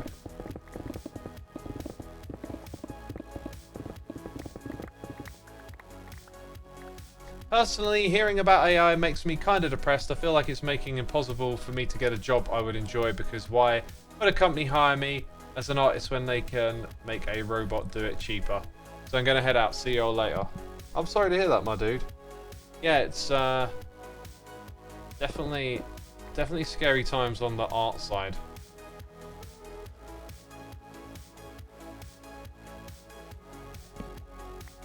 You know, there are still people out there that work with people. I actually... Did I use AI? My album art... Yeah, no, my album art was done with the help of AI, right? Like, I had a vision in my head, and I had an artist that I could work with, but I needed to get them, like, a clearer picture of what I wanted, because describing it with text and stuff, like, not so great. Like, you want reference images, and I couldn't quite find the images I was looking for. And I think I used a mix of, like, stuff I'd found on search engines, and I remember using a lot of AI to, like, try and get the image. But, like, once I sort of found the framework of it, I then handed it over to an artist and, like, paid them for their work. And I think, had it not been for those tools, I might not have gone down that route of working with a custom artist. I think I might have preferred to have seen exactly what I was going to get first. So there can be upsides to this stuff, you know. I can't remember if in the end the images we used were the AI ones or not, but they certainly helped me like figure a lot of stuff out. I was also, early on, I was going to get like a lot of artwork done and have it so that like every song was a single or something like that. Like go through this whole Spotify release campaign, you know, doing it the smart way. If you want to, like if you're a musician and you want to get your music noticed today, like honestly, like a great way to do it is to just keep pumping out singles. Bands that have been doing that seem to have a lot of success. It seems to bring in views, or sorry, listens through Spotify pretty well if you just kind of do single after single. So I was sort of thinking that, and I remember I had like all these different artwork pieces for each and every song, but like it was taking so much of my time, and it was such like a emotional drain, and I was incredibly nitpicky because it was to do with my music, that I was like, this ain't gonna work, I'm gonna simplify, and I ended up just getting 2 pieces of art done for the album, and I was very happy with how they turned out.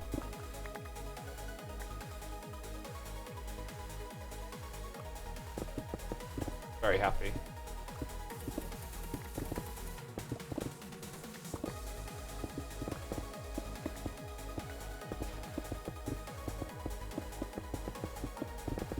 I'm trying to read chat, and I'm also like trying to like aim very precisely at these blocks. Not that they really need that. I don't think they need that kind of level of treatment.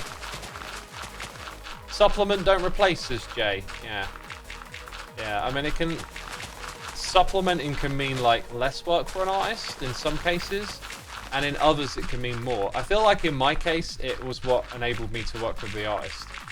Was going into it with images that I knew could get us to where I wanted to go, because I know I'm so nitpicky and fussy. Like I would just be the worst to work with, but managed to do it in a way where that wasn't a problem.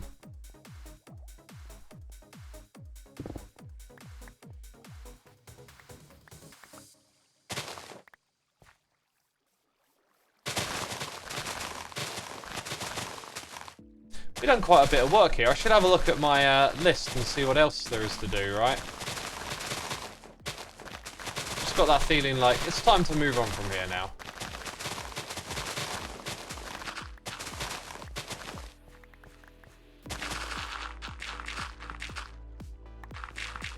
Getting that feeling. Let's just do this last little chunk here that I've sort of carved out. There's a bit of copper with it. We'll pick up all our copper.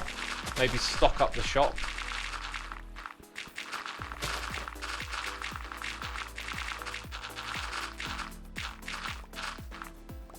Dang, man, Loglands is going to be huge. It's going to be huge, this place.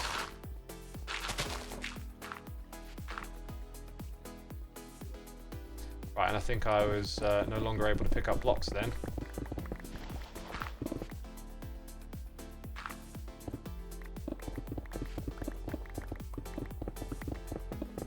Very animated chat, very contentious topic. I'm not enjoying it much either. I'm going to take my leave, I think.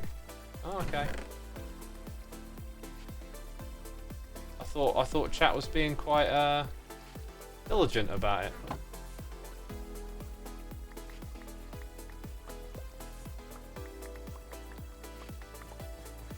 Just Ben says your chat is very sophisticated. Thank you. I mean, that's what I was seeing. I was seeing a lot of thoughtful opinions and such, and a good atmosphere. Like we try to talk about things in a respectful way, and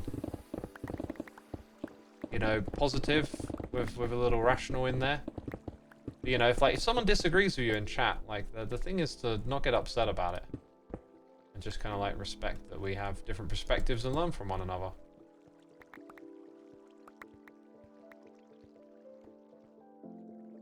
I think it has been intelligent, says Medic Extreme. That was my impression too.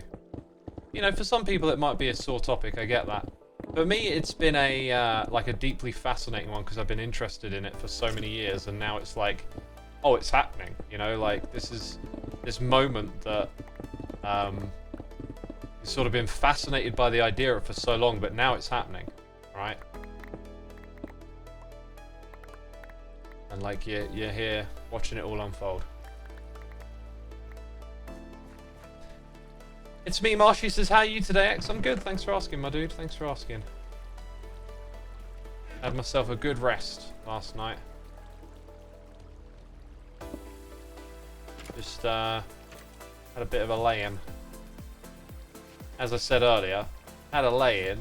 When I got out of bed, I had to run to see the GP. I was like, oh my god, it's today? What? You kidding me?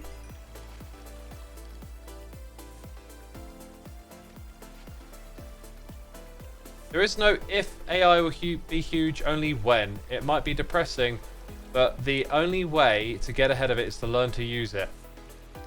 Yeah, on the depressing note, I've been excited about it, but the way I look at it is that I think it's going to be a rocky road to somewhere better. And to be frank, that time when it's better for everyone might be when I'm dead. Or like, you know, when young... Like, there might be a whole generation that has to go through something really rough, but I do believe it has the potential to be a huge, tremendous benefit for humanity, to be something that transforms what it's like to be a person. If lots of automation and cognitive work can be turned over to machines that can just outperform us at like an exponential metric, that could lead to just some incredible scientific medical discoveries. I mean, there already has been just some incredible things that they've been able to do with medical research and whatnot, and that's my hope in a way, is just that stuff will come to fruition for a generation in the future that may never have to deal with things like cancer or something, right? But I will not be surprised if the road there is rocky. Ray Radio says, as an autistic person, I have used AI to help me communicate and broach topics that I otherwise have had a lot of difficulty with. It's been an invaluable topic for me. It can give me a jumping off point and also help me to verbalize my thoughts better. I don't love AI, as I think people can rely on it too heavily, but as an accessibility tool, it's really helpful. That's a really fascinating perspective, yeah. You can use it a lot to kind of get into topics and whatnot, because it can process language, and yeah, I can imagine that being really helpful for you. People were scared by the internet when it first came out. AI is no different. That's I don't know about that. I think AI is very different, and when the internet first came out, I remember there being a lot of optimism for it. The sort of negative thing was like some people thought it was a fad and it would never take off. That's what I remember. I remember a lot of yeah, a lot of positivity around the internet. Like, people realized, oh, we can communicate with each other from all around the world. This is fantastic.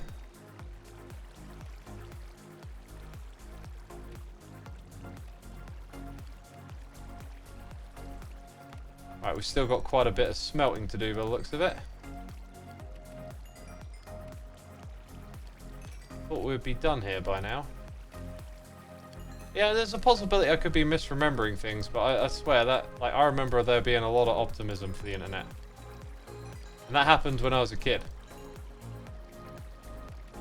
Wasn't the Y2K scare like yesterday, says Becca? I mean, Becca... Oh gosh, smack my mouse. I mean, of all the things to say, like, the Y2K bug, that was around Y2K. The thing about the Y2K bug is it often gets cited as like, oh look, we panicked and nothing happened. And it's really silly because it's like, no, we panicked, we did something about it, and we totally prevented the disaster from happening. Because then the disaster never happened, some people think of it as like, there was never a disaster to happen. It's like a hindsight problem or something. But yeah. Like the Y2K bug, like a lot of engineers went to work, and a lot of systems got patched, and a lot of problems were avoided. I had a computer that didn't get patched and had problems as well. I remember it. Like I I don't know why I never got it patched, but I just remember the file system went all loopy because all these files went from having 99 to like 68 or something, like, and then a lot of stuff stopped working. Nature BB, thank you so much for subscribing. Appreciate it, my dude. Thanks for supporting the channel. Do you know about the year 2038 problem? Yeah, I think, isn't that like the way they fixed it on those old systems meant that it would be good until the year 2038? Which, like, there's new architecture for PCs now, but I'm aware that, like, there's a lot of systems in, like, deep infrastructure, in, like, power grids and stuff that still run on Windows XP and older. Some stuff apparently runs on, like, MS-DOS and other old operating systems, and that's always scary. They seem like they're quite vulnerable systems in a way. Basically, they programmed computers in month, day, year, and didn't know what would happen when it went from 99 to 00. Yeah, mine didn't go from 99 to 00. I remember it going back to like 68 or something, which I think was like a date that was sort of from the first sets of code that, I don't know what they call it, basic or machine language or something, like one of these base level computer codes. Like when they were first written, they just started with the year 68 or something, and like that's what my system just went back to. It was like, oh, let's go back here. But hey, this is a long time ago, you know, this was 24 years ago. More than that. So, you know how memory is. Over time, it becomes like a story that you tell yourself.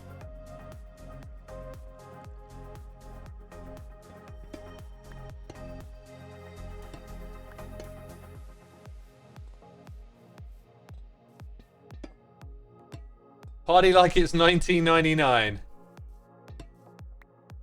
Yeah, I was too young for partying then. I can remember that evening. It wasn't like particularly exciting or anything, but I remember at school you had like a diary book, and you used to write not just in the diary book, but like every day of school you would like take out a piece of paper for your class. You would write down like the title of like the lesson or whatever, and then you would put the date on it. And I just remember being fascinated by like typing 00 at the end instead of 99. I thought it was so crazy. It's like, whoa, it's year 2000, you know?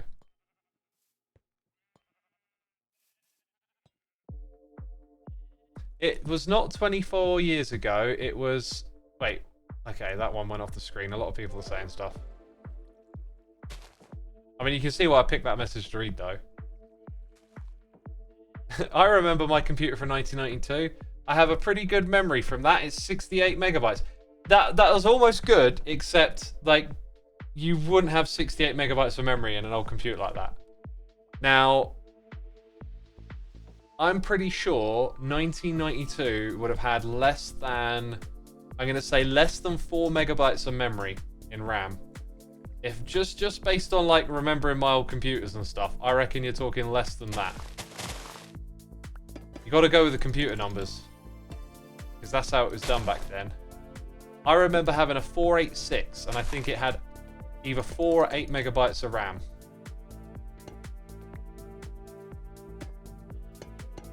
Burt Potato says you had a 486 with 32 megabytes of RAM, and Magna RAM took it to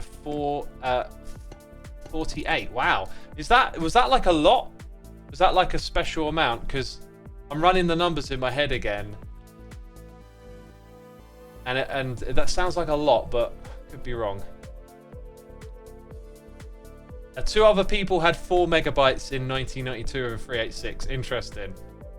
I think it was a good guess. 32 sounds a bit specialist. Like, were you running the equivalent of a beast, or, you know, something top end back then?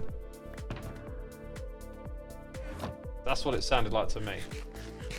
I've got a floppy disk. I remember floppy disks. Wasn't the N64 a 64 megabyte console and the Mega Drive 32 megabyte? 64-bit and 32-bit they were. Now, what are bits? What's the bit ratio? Because you have like 32-bit architecture, on computers, and then now all modern computers are 64-bit. I don't know if it's the same thing. I don't know if the Nintendo 64-bit architecture is the same as a 64-bit architecture today.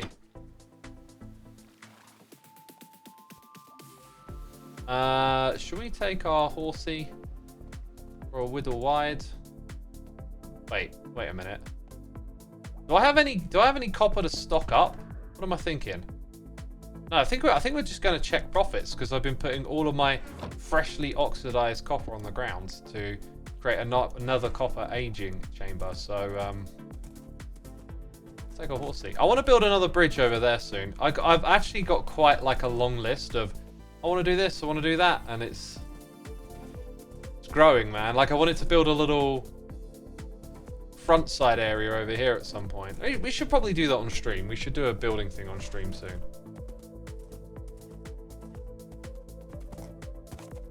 That bridge is so cool. Thank you, my dude.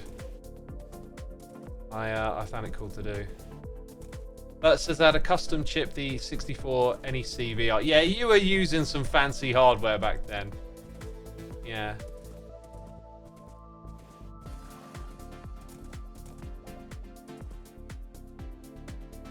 I feel like this could be a trap from Demise. I'm not going to open it. I'm not going to. I don't need slimes. I'm not going to open it. Not my PC, the N64. Oh, okay. The N64 also had this thing called the D. Whoa! Whoa! Man, someone is going for it straight away. Who is that up there? That's ridiculous. That is a ridiculous build. Is there stuff down at the bottom too? Oh my god. That is mega. Let's see if we've got any profits.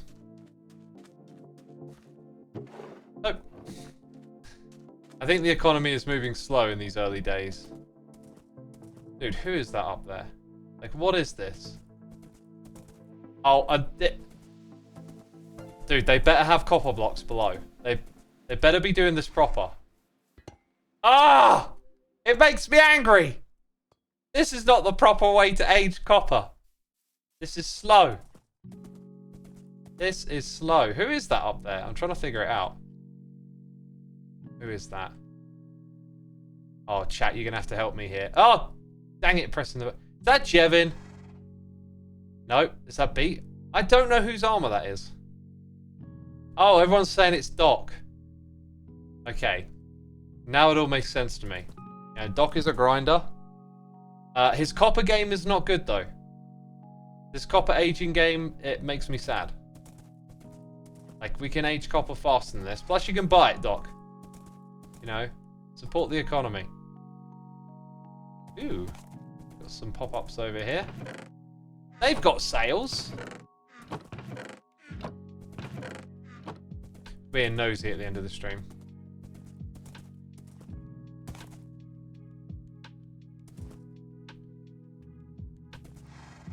I'm clicking.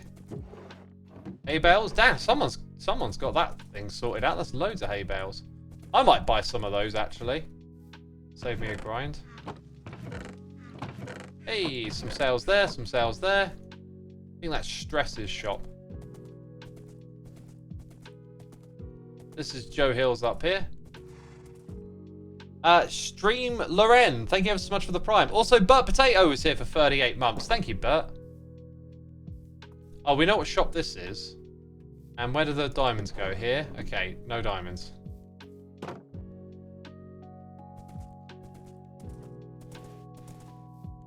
What about the... Diamonds over here. Man, people are selling stuff. Maybe my prices aren't good. Maybe I need more stock. I know Skiz sold some over here.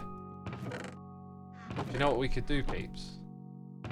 We could hijack Skiz's first ever Hermitcraft diamond. I've got it! I've got Skizzleman's first ever diamond, but I'm not a mischief person, right? Unfortunately, I'm not the prankster type. You know, if I was someone else, I might take that for shenanigans. But that's not the way I roll. you know? He just left it there, says Lunar Drift. Well, he's got people like me playing alongside him, and I didn't steal it, so maybe it weren't a bad decision to leave it there, you know? You know? Are you having a laugh? Is he having a laugh? Alright, let's head back to our base. Rename it all fancy. Now that is a good, that is an Xisuma idea. That is the typical thing I would do. I would probably find a way to make it fancier. I am gonna rename it and color it and do a Hermitcraft thing that Skiz might not be aware of, because we have magic here on this server and magic should be embraced. Now, there it is. Somewhere I have an anvil. Oh, I've got 8 blocks. That'll help me age more copper. Right, Skiz. First sail. We'll call it that. Right. Now, here's the thing. Here's where the magic comes. No one's allowed to tell him this, by the way. Alright. Don't you be saying things, chat. We're going to bold it. We're going to make it diamond colour. And I think there's a bit of a lag when we try to do that. Isn't there a brighter one? So we got that. Skiz is first. We could also put in some special characters. Like, no, that didn't work. The poop emoji. What's that one look like? Okay. Hey, I like that one. And can we put fire in there? I think fire's probably the best. Okay, so let's go over here. Go fire. Copy that. Delete it. Fire. Yeah, but now we've got to do the colour thing. Ah, oh, swinging my mouse all over the place. Got to do the colour thing again. Right, don't tell Skiz, but we just renamed his first ever diamond sail. Like, imagine the joy when he comes and picks that out of there. It doesn't look like fire anymore, does it? Can I, like, unitalic that? Oh, yeah, we can. Ah, it doesn't really look like fire. Is that because we made it bold? Maybe we need to, like, unbold it as well.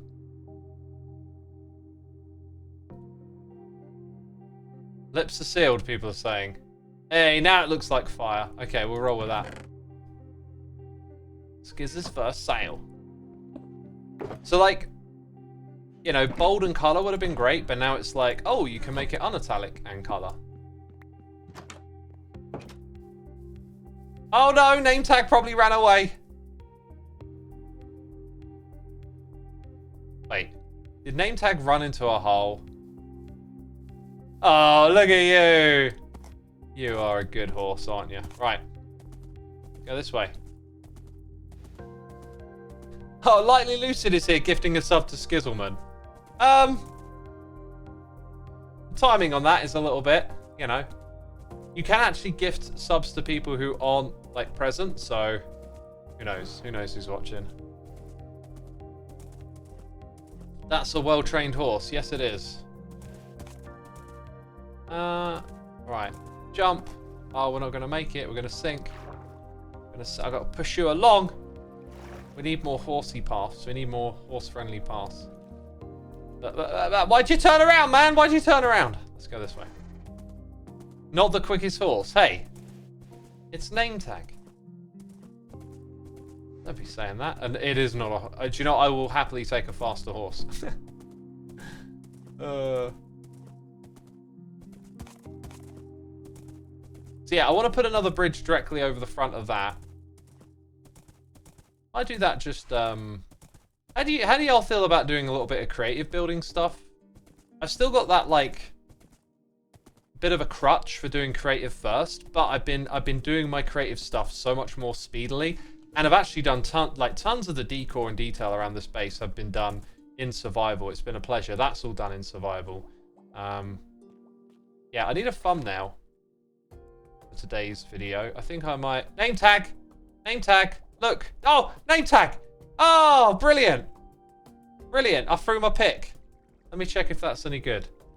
I mean, that's just going to be a derpy thumbnail, but I like derpy thumbnails, so... Didn't really have a spot to do another one at any other point, did we?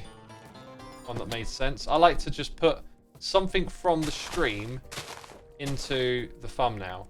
That's all. That's just like my bare minimum requirement, basically. Yellow Harold, thank you for 94 months. Another one. Approaching the big 100. Just finished a great workout, just in time to chill when a Xisuma stream. Sweet. Awesome, my dude. Blue B, thank you for the prime. I will say, though, Harold, you've tuned in at the wrong time, my friend, because Thursdays is meeting days at 8 o'clock, which is in 15 minutes. This is where I've got to wrap up my stream, peeps. But before you go anywhere, please do go check out my music, Soulside Eclipse, on Spotify, Apple, any streaming platform. If you search Soulside Eclipse, you can find my album that I made last year. There's other songs on YouTube as well. Some of you are probably sick to death of me talking about it. Just trying to reach some of you out there who don't know. It'd mean the world to me if you went and took the time to check it out. It's some legit music. And I love it, and I hope you love it too. I'm going to head out of here, and I don't think I'm going to be raiding anyone because I think all the other hermits are probably getting ready for the meeting.